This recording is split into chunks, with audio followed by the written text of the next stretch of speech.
इतिहास की पुस्तक दूसरा भाग अध्याय 7। इतिहास की पुस्तक दूसरा भाग अध्याय 7। जब सुलेमान यह प्रार्थना कर चुका, तब स्वर्ग से आग ने गिरकर होम बलियों तथा और बलियों को भस्म किया, और यहोवा का तेज भवन में भर गया, और याजक यहोवा के भवन में प्रवेश न कर सके, क्योंकि यहोवा का तेज यहोवा के भवन में भर गया था।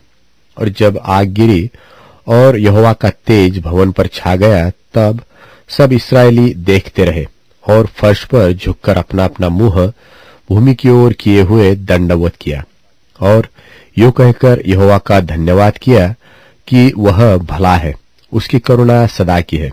तब सब प्रजा समेत राजा ने यहोवा को बलि चढ़ाया, और राजा सुलेमान ने 22,000 बैल और 1,20,000 भेड़ बकरियां चढ़ाई।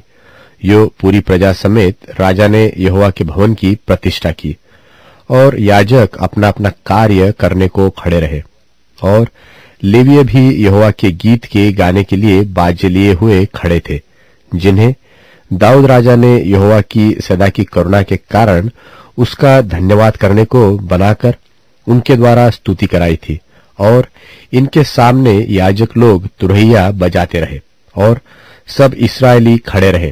फिर सुलेमान ने यहोवा के भवन के सामने आंगन के बीच एक स्थान पवित्र करके होम बलि और मेलबलियों की चर्बी वही चढ़ाई, क्योंकि सुलेमान की बनाई हुई पीतल की वेदी होम बलि और अन्न बलि और चर्बी के लिए छोटी थी।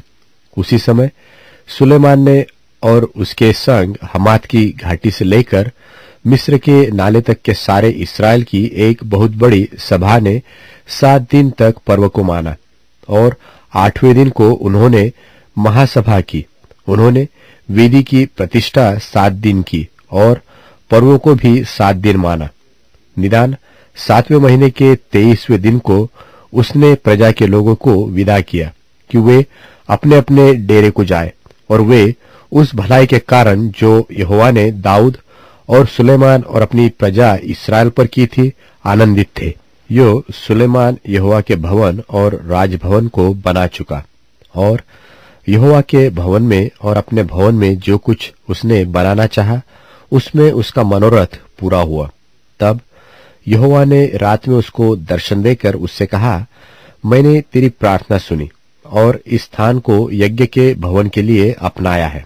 यदि मैं आकाश को ऐसा बंद करूं कि वर्षा न हो, व टिड्डियों को देश उजाड़ने की आज्ञा दूं, व अपनी प्रजा में मरी फैलाओ, तब यदि मेरी प्रजा के लोग जो मेरे कहलाते हैं दीन होकर प्रार्थना करे और मेरे दर्शन के खोजी होकर अपनी बुरी चाल से फिरे, तो मैं स्वर्ग में से सुनकर उनका पाप क्षमा करूंगा, उनके देश को जो का त्यों कर दूंगा।